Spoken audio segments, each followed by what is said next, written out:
बिस्मिल्लाहिर्रहमानिर्रहीम। मैं हूँ मेजर सैयद कामरान हैदर। हमारा चैनल है मीरपुर वीज़ा कंसल्टेंट। आज मैं आपको इस वीडियो में यूके के विज़िट वीज़ा अगर आपका रिफ्यूज़ल हो जाता है उसके बारे में बताऊँगा कि उस किस किस्म के विज़िट वीज़ाज़ होते हैं और उसके क्या रिक्वायरमेंट्स क्या होती हैं, उसके रीज़न्स क्या होते हैं और उसका हल कैसे निकल सकता है। काफ़ी ज़्यादा लोग जो हैं वो मेरे साथ आके डिस्कस करते हैं कि जी हमारा विज़िट वीज़ा रिफ्यूज़ल हो गया, और जो उनको कंसल्टेंट्स या एजेंट्स मिलते हैं वो उनको कहते हैं कि वो उनको जो है ट्रैवल हिस्ट्री बढ़ाएंगे, और ट्रैवल हिस्ट्री के चक्कर में उनका पैसा इतना ज़्यादा ज़ाया हो जाता है कि वो ना तो यूके जाने के चक्कर में रहते हैं, ना उनके यूके जाने के लिए उनकी इतनी रह जाते हैं, उनके पास फंड्स रह जाते हैं, और ना ही वो फ्यूचर में कोई अप्लाई करना चाहते हैं। अच्छा जी, सबसे पहले तो बात यह है कि जी यूके एक ऐसी कंट्री है जिसमें बेशुमार टूरिस्ट और विजिटर्स जाते हैं। यूके एक ज़बरदस्त किस्म की टूरिस्टिक प्लेस है टूरिज़म के हवाले से। अगर उसके शहर लंदन, मैनचेस्टर, बर्मिंघम और ये स्कॉटलैंड या ग्लासगो वगैरह देखा जाए तो बेशुमार लोग हैं जो वहाँ पे टूरिज़म के हवाले से जाते हैं, और ये ऑल ओवर द वर्ल्ड से आते हैं। वो बेशक एशिया हो, अमेरिका हो या कोई भी हो कंट्री हो, उधर से लोग उधर जाके टूरिज़म के लिए जाते हैं। अच्छा, सबसे पहले तो मैं आपको बताता हूँ कि जो विज़िट वीज़ाज़ होते हैं जो वो दो किस्म के होते हैं। एक तो विज़िट वीज़ा होता है और एक टूरिस्ट वीज़ा होता है। विज़िट वीज़ा कौन लोग अप्लाई कर सकते हैं? विज़िट वीज़ा वो लोग अप्लाई करते हैं जिनके पास स्पॉन्सर लेटर होता है। अच्छा जी, स्पॉन्सर लेटर किसका होता है? स्पॉन्सर लेटर कोई भी कर सकता है। आपका बहन भाई कर सकता है, माँ बाप कर सकते हैं, इन लॉज आपके कर सकते हैं, आपके दोस्त कर सकते हैं, मींस डिस्टेंट रिलेटिव भी हो या आपका फैमिली फ्रेंड हो या कोई भी हो, वो आपको विज़िट वीज़ा के लिए स्पॉन्सर कर सकता है। इसके बाद टूरिस्ट वीज़ा क्या है? टूरिस्ट वीज़ा वो लोग अप्लाई करते हैं जिनको ट्रैवलिंग का शौक़ होता है, जिनके पास ट्रैवल हिस्ट्री हो या ना हो, लेकिन उनके पास अच्छी बैंक स्टेटमेंट्स वगैरह फाइनेंशियल ऐसे होते हैं कि जो वो ये प्रूव कर सकते हैं कि अगर वो बाहर जाएं तो उनको टूरिज़म पे अगर वो जाते हैं तो वो बर्डन नहीं बनेंगे किसी भी कंट्री पे या उस मुल्क पे बर्डन नहीं बनेंगे, और वो जो है टूरिज़म करके वो वापस आएंगे, क्योंकि उनके हालात ऐसे हैं अपनी होम कंट्री में कि उनका वापस आना बनता है। अच्छा, अभी हम आते हैं कि डॉक्यूमेंट्स कौन से रिक्वायर्ड हैं विज़िट वीज़ा के लिए। तो विज़िट वीज़ा के लिए डॉक्यूमेंट्स जो रिक्वायर्ड हैं, अगर आपके पास स्पॉन्सर है तो पासपोर्ट है, आईडी कार्ड है, निकाह नामा है, FRC है मींस पेरेंट्स के साथ, फैमिली रजिस्ट्रेशन सर्टिफिकेट जिसको कहते हैं, और अपनी फैमिली के साथ। अगर आपके बच्चे हैं तो उनके बर्थ सर्टिफिकेट वगैरह लगा दें। अगर वो स्कूलों में पढ़ते हैं उनके स्कूल का सर्टिफिकेट और उनकी जो है फ़ी की स्लिप लगा दें। उसके बाद अगर आप जॉब करते हैं तो आपका जॉब लेटर होना चाहिए, आपकी सैलरी स्लिप्स होनी चाहिए और आपकी बैंक स्टेटमेंट होनी चाहिए। और अगर आप बिज़नेस करते हैं तो आपका जो है ना अपना बिज़नेस के डॉक्यूमेंट्स होने चाहिए, NTN होनी चाहिए, बिज़नेस की रजिस्ट्रेशन होनी चाहिए, चैम्बर का लेटर होना चाहिए, चैम्बर का कार्ड होना चाहिए और चैम्बर की मेंबरशिप होनी चाहिए आपके पास। उसके बाद आपने शो करना होता है अपनी bank statement, means both personal और बिज़नेस की बैंक स्टेटमेंट होनी चाहिए, प्रॉपर्टी डॉक्यूमेंट्स होने चाहिए, और आपकी एक अच्छी ट्रैवल हिस्ट्री अगर है तो बहुत अच्छी बात। मैं ये नहीं कहूँगा कि जी जिसकी ट्रैवल हिस्ट्री नहीं है वो ना ट्रैवल करे, क्योंकि मैं हर एक को कहता हूँ और बताता हूँ कि जो ट्रैवल करना है या अपने दोस्तों से मिलना है या किसी जगह को देखने जाना, हर एक का बेसिक ह्यूमन राइट है। वो जा सकता है, लेकिन वो बंदा जा सकता है जिसके पास वो कागजात मौजूद हों, जिसके पास फंड्स मौजूद हों और जिसके पास सारी लीगैलिटीज़ को वो पूरा करता हो। जैसा कि मैंने आपको शुरू में बताया कि मैं आपको आज विज़िट वीज़ा के बारे में बताऊंगा, तो विज़िट वीज़ा के जैसा कि मैंने आपको डॉक्यूमेंट्स के बारे में बताया, तो अभी मैं आपको मेन रीज़न फॉर रिफ्यूज़ल बताता हूँ। जो सबसे बड़ा मेन रीज़न होता है वो लिखा जाता है कि जी ये वापस नहीं आएगा, मीन्स ये बंदा वापस नहीं आएगा। वापस ना आने में वो जो रीज़न देता है वो 3-4 किस्म के होते हैं। एक तो वो फाइनेंशियल रीज़न देता है। अच्छा जी, फाइनेंशियल रीज़न में क्या होता है? फाइनेंशियल रीज़न को प्रूव करने के लिए आपको अपनी जॉब सैलरी स्लिप्स अगर 6 महीने की वो लगानी है। अगर आप बिज़नेस करते हैं तो एक साल की आपको बैंक स्टेटमेंट लगानी है, NTN टैक्स टर्न्स और चैम्बर वगैरह के लेटर्स वगैरह लगाने हैं और बैंक स्टेटमेंट लगानी है। अगर आपने ये चीज़ें सारी लगाई हुई हैं और ये चीज़ें मैच कर रही हैं विद बैंक स्टेटमेंट, तो मेरे नहीं है ख्याल कि जो उसने आपको रिफ्यूज़ किया है वो ठीक किया है। इसको हम जो है चैलेंज कर सकते हैं। उसके बाद वो इमोशनल रीजंस कहता है, वो कहता है जी कि आप अकेले हैं, इधर आपकी माँ बाप नहीं है और आपके बच्चे वगैरह नहीं है, इस सब चीज़ों को प्रूव करने के लिए आपको निकाहनामा लगाना चाहिए, चिल्ड्रन के बर्थ सर्टिफिकेट लगाने चाहिए, FRC पेरेंट्स का और FRC फैमिली का लगाना चाहिए। जब ये आपने अगर सारी चीज़ें लगाई हैं और वो फिर भी ये कहे कि जी आपकी फैमिली टाइज अच्छी नहीं है पाकिस्तान में, तो फिर भी हम उसको चैलेंज कर सकते हैं। और फिर आती है प्रॉपर्टी, और प्रॉपर्टी में अगर आपके वालिदैन ज़िंदा हैं और प्रॉपर्टी आप शो कर सकते हैं, अपने वालिद की या वालदा के नाम की प्रॉपर्टी शो कर सकते हैं, और आप अपने वालिद की तरफ से एफिडेविट लगा सकते हैं कि जी ये मेरा बच्चा है और मेरा ये जो है लीगल हायर है, ये जो है इसका जब मैं अगर मेरी डेथ होती है तो उसके बाद इसको ये वरासत में चीज़ मिलेगी, इसकी ये प्रॉपर्टी है। और लास्ट ऑफ ऑल वो ट्रैवल हिस्ट्री के बारे में कहता है कि जी पहले इसकी कोई हिस्ट्री नहीं है, पहली दफ़ा ये ट्रैवल कर रहा है, अगर ऐसी भी कोई चीज़ है तो वो भी चैलेंज की जा सकती है लेटर ऑन। जैसा कि मैंने आपको शुरू में ही बताया कि मैं आपको आज इस वीडियो में बताऊंगा कि वो कौन लोग हैं जो विज़िट वीज़ा या टूरिस्ट वीज़ा अप्लाई कर सकते हैं। फिर मैं आपको बताऊंगा, या मैंने बताया आपको कि वो कौन से डॉक्यूमेंट्स चाहिए। फिर मैंने आपको इस वीडियो में ये भी बताया कि वो कौन से रीज़न्स हैं जिसकी वजह से जो एंट्री क्लियरेंस ऑफिसर है वो आपके वीज़ाज़ रिफ्यूज़ कर सकता है। अभी मैं आपको इसके सॉल्यूशंस भी बताता हूँ। ये वो सॉल्यूशंस हैं जो कि मैंने एक्सपीरियंस किए हैं। मीन्स मैं लोगों को समझाता हूँ कि जब आप किसी के पास जाते हैं, कंसल्टेंट के पास जाते हैं, तो आप कंसल्ट करने जाते हैं। कंसल्ट करने का मतलब होता है कि आप उससे मशवरा लेने जा रहे हैं। मशवरा ये नहीं होता कि अगर आपने कहा कि मैंने दोबारा अप्लाई करना है तो वो बगैर स्टडी किए आपको कहे कि दोबारा अप्लाई करो। अगर आपने कहा कि मैं दोबारा अप्लाई नहीं करना चाहता तो वो आपको कहता है कि मत अप्लाई करो, तुम अपील में चले जाओ। उसको जो है ना, इसको दोबारा अप्लाई करने में, अपील करने में या प्री एक्शन प्रोटोकॉल करने में उसको रीज़न देने पड़ते हैं और देने चाहिए। जिस तरह कि मैंने आपको बताया कि मैं आपको सोल्यूशन दूंगा। सबसे पहले तो हम आते हैं कि अगर आपका वीज़ा रिफ्यूज़ हो जाता है तो रीअप्लाई आप किस सूरत में कर सकते हैं।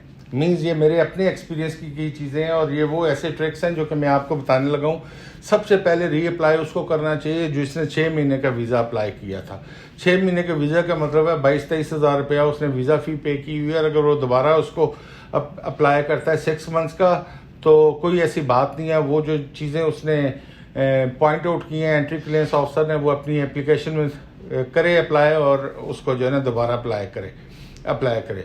अच्छा, वो रीअप्लाई वो करता है दोबारा जो दूसरा रीज़न मैं देता हूँ कि उसकी अगर बैंक स्टेटमेंट मैच करती है उसकी इनकम और एक्सपेंसेस के साथ, मीन्स अगर उसने कोई ऐसा लगाया हुआ है उसके ऊपर कि जी फाइनेंशियल उस पर लगाया और वो मैच कर रही है तो उसको दोबारा रीअप्लाई कर लेना चाहिए।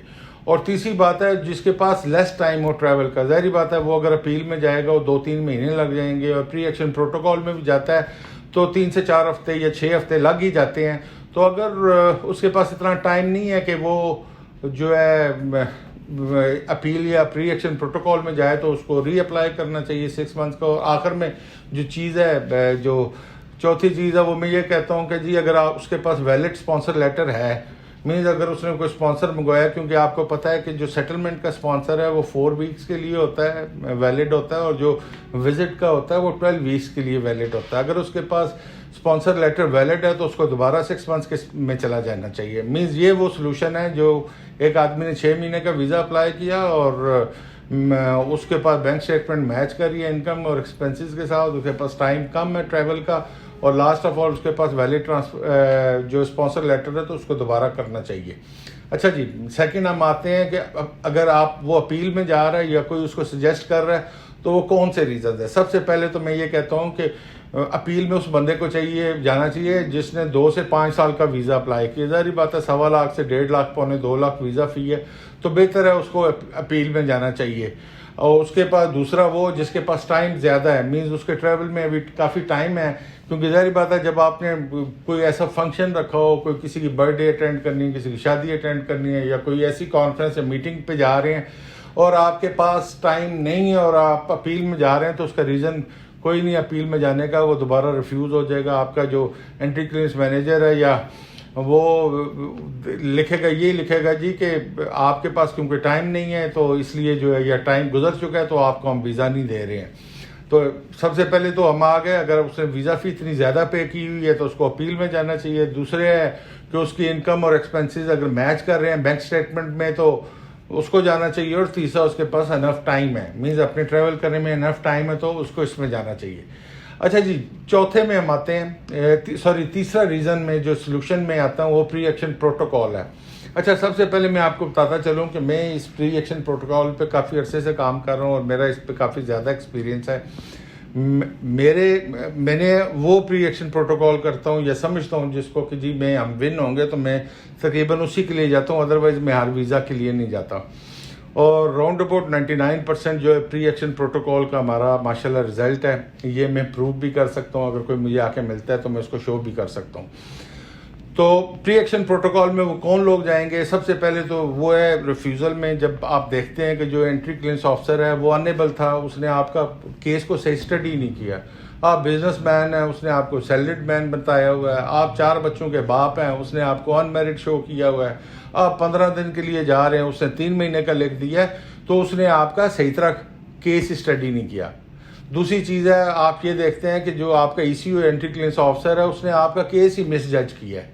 मीन्स आपने उसको लिखा था कि जी आपने कोई अटेंड करनी है शादी, तो उसने बता दिया कि जी आप तो जा रहे हैं क्या कहते हैं दोस्तों के साथ टूरिज्म के लिए आप जा रहे हैं। मीन्स उसने आपका केस को सही तरह जज ही नहीं किया। फिर वो जो ECO है, तीसरी बात ये है कि ECO ने जो आप पे ऑब्जर्वेशंस लगाई हैं वो आपके केस के साथ मैच ही नहीं करती। वो कह रहा है कि जी आपके अकाउंट में 3 लाख रुपया जबकि आपके अकाउंट में 10 लाख पड़ा हो। वो कहता है जी महीने में आप 1.5 लाख कमा रहे हैं जबकि आप 2.5 लाख रुपया कमा रहे हैं। वो कहता है जी आप जी एक्सपेंस है वो महीने का 30,000 रुपया कर रहे हैं जबकि आप एक्चुअली जो अकॉर्डिंग टू बैंक स्टेटमेंट है या जो आपने लिखा है वो 15,000 है। मीन्स वो आपको जो है ना आपके केस को जो है ना जो फाइंडिंग्स निकाल रहा है उसमें ऑब्जर्वेशन लगा रहा है वो सही लगा ही नहीं रहा। अच्छा, मीन्स ECO ने फिर चौथी चीज़ आती है, ECO ने जो फाइंडिंग्स निकाली है वो आपके केस के बारे में है ही नहीं है। आप बिजनेसमैन है, उसने आपको सैलरीड पर्सन लगा दिया। आप शादीशुदा है, उसने आपको गैर शादीशुदा शो कर दिया। आपने 2 हफ्ते के लिए अप्लाई किया, उसने 25 दिन का लिख दिया, 3 हफ्तों या 4 हफ्तों का लिख दिया। तो लास्ट ऑफ ऑल जो चौथी चीज़ है, आप ये देखते हैं कि उसने वो जो सारी चीज़ें लगाई भी हैं लेकिन उनको जो है ना आपस में कोई रिजेबलेंस वो नहीं है, एक दूसरे से उसका जो है ना वो मिलती नहीं है वो चीज़ें। मीन उसने डिफरेंट किस्म की ऐसी चीज़ें लगाई जो कि आपने अपने केस में दी नहीं थी। तो मेरे ख्याल में आपको प्री एक्शन प्रोटोकॉल में जाना चाहिए। और मेरे ख्याल में अगर ये सारी चीज़ें देखते हुए आप प्री एक्शन प्रोटोकॉल में जाने का डिसीजन लेते हैं तो वो बड़ा ज़बरदस्त और सूदमंद होगा और आपके केस के होने के राउंड अबाउट 99% चांसेस होंगे। लेकिन आपको मैं ये आखिर में बताता चलूँ कि प्री एक्शन प्रोटोकॉल हम हर आम आदमी नहीं कर सकता। इसके लिए बेसिकली आपको लॉयर चाहिए होते हैं। बेसिकली वो लॉयर चाहिए होते हैं जो इमिग्रेशन को डील करते हैं। हर जो एजेंट या कंसल्टेंट है जो अपने तौर पे कर रहा है और एक कॉपी से दूसरी को कॉपी बना के दे रहा है, उसमें वीज़ास की सक्सेस नहीं होती है। और लास्ट ऑफ ऑल मैं आपको बताता चलूँ कि जब आप ये सर्विसेज हायर करते हैं तो आपको इसके लिए पे भी करना पड़ता है। आपको फ्री में कोई ऐसी सर्विसेज नहीं देगा जिसके पीछे आपका वीज़ा हो। जैसे आपको पता है कि इस वक्त एजेंट्स जो हैं वो विजिट वीज़ा के लिए अगर आपको कहते हैं जी हम डन पे करेंगे, वो 2 से 2.5 मिलियन मांग रहे होते हैं। लेकिन अगर आपको प्री एक्शन प्रोटोकॉल करने के लिए 80-90 हज़ार रुपया भी देना पड़े तो मेरे ख्याल में इतनी बड़ी चीज़ नहीं है। यही प्री एक्शन प्रोटोकॉल अगर आप UK से कराएंगे तो आपको 2 से 2.5 हज़ार पाउंड मांगेंगे। 2 से 2.5 हज़ार पाउंड का मतलब ये है 5 से 6 लाख रुपया। तो मैं आपसे यही रिक्वेस्ट करूंगा कि अगर आपके केसेस रिफ्यूज़ हुए हुए हैं, रिसेंटली रिफ्यूज़ हुए हुए हैं, उनको रिफ्यूज़ हुए हुए 90 डेज से ज़्यादा नहीं गुजरा, या वो आप विद इन 28 डेज हैं, आप ज़रूर मेरे साथ आएँ, मेरे साथ डिस्कस करें। इंशाल्लाह ताला मैं आपको सजेस्ट करूंगा क्या आपको उसको दोबारा रीअप्लाई करना चाहिए, अपील में जाना चाहिए या प्री एक्शन प्रोटोकॉल में जाना चाहिए। इंशाल्लाह ताला हम कोशिश करेंगे कि आपका जो केस है उसकी बेहतरीन किस्म का उसका रिजल्ट आए और आपका जो है सक्सेस उसमें हो, उस केस में हो।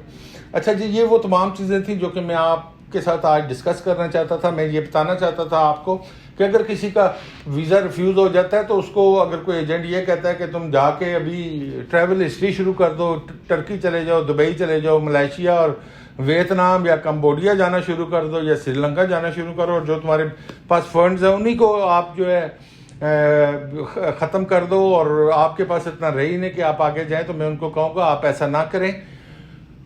ट्रैवल हिस्ट्री के लिए भी कोई रीजंस होते हैं, वो डिस्कस करने चाहिए आपको कंसल्टेंट के साथ। आपको अगर आपके पास स्पॉन्सर लेटर है तो आपको क्या ज़रूरत है कि आप 10 मुल्कों की ट्रैवल हिस्ट्री बनाएं। अगर आप 80-90 हज़ार रुपया दे के प्री एक्शन प्रोटोकॉल या 80-90 हज़ार दे के अपील में जा सकते हैं, आप अपील अप्लाई कर सकते हैं, तो आपको क्या ज़रूरत है? अगर आपका केस इतना सॉलिड है तो आपको क्या ज़रूरत है कि आप दूसरे मुल्कों की ट्रैवल हिस्ट्री करके ट्रैवल फॉर दिस रीज़न के जी आपने ट्रैवल हिस्ट्री बनानी है। मैंने लोग देखे हैं जो 3 दिन में 3 मुल्क फिर लेंगे।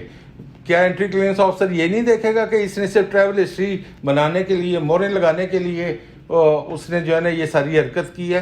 क्योंकि आपने अगर आप अपना वीज़ा फॉर्म को सही तरह पढ़े तो वहाँ पे डेटें लिखी होती हैं, आप किस डेट को गए, किस डेट को आए। और वो एंट्री क्लियरेंस ऑफिसर जो है वो कोई फूल तो होता नहीं है, पागल या ना समझ या अनपढ़ तो होता नहीं है कि वो ये मेकआउट ही ना कर सके कि ये तो टूरिज़्म नहीं था, ये तो बेचारे ने हमें डिसीव करने के लिए ये सारा कुछ किया है। तो ये वो सब चीज़ें थी जो मैं आपको बताना चाहता था। अगर आपको कोई चीज़ समझ नहीं आई तो काइंडली ये नीचे दिए गए नंबर है हमारे स्टाफ के, जो कि लिंक में भी हैं, इस पर आप कॉल करके उनसे पूछ सकते हैं। और अगर आप समझें कि आपको मेरे साथ अपॉइंटमेंट बनानी है तब भी आप उनसे पूछ सकते हैं। अगर आप चाहते हैं कि डायरेक्टली आप मुझे व्हाट्सएप पे मैसेज करें तो मेरा नंबर है 0321446859। इस पर आप व्हाट्सएप कर सकते हैं। व्हाट्सएप करते हुए काइंडली आप अपना नाम, पूरा नाम, किस सिटी से आप बिलोंग करते हैं और आपकी क्वेरी क्या है वो ज़रूर लिखें। मैं आपसे रिक्वेस्ट करूँगा कि आप जब भी मुझे कॉल करें डायरेक्ट मोबाइल नंबर पर करें, ना कि व्हाट्सएप पे करें। उसका भी एक रीज़न है, अगर आप मुझे व्हाट्सएप पे कॉल करते हैं और कोई और व्हाट्सएप पे कॉल आती है तो वो आपकी कॉल डिसकनेक्ट हो जाती है, या वो कॉल पे जो है ना बार बार रिंग आने की वजह से आप बात ही नहीं कर सकते। लेकिन अगर आप डायरेक्टली मोबाइल पे कर रहे हो तो आपकी बात कंप्लीट हो जाती है। लास्ट ऑफ ऑल मैं आपसे रिक्वेस्ट करूंगा कि ये रेड बेल आइकन ज़रूर प्रेस करें, इसको शेयर भी करें, इस चैनल को, हमारे चैनल को सब्सक्राइब भी करें और शेयर भी करें अपने उन दोस्तों के साथ जो कि इस किस्म की इन्फॉर्मेशन चाहते हैं। थैंक यू, बहुत मेहरबानी।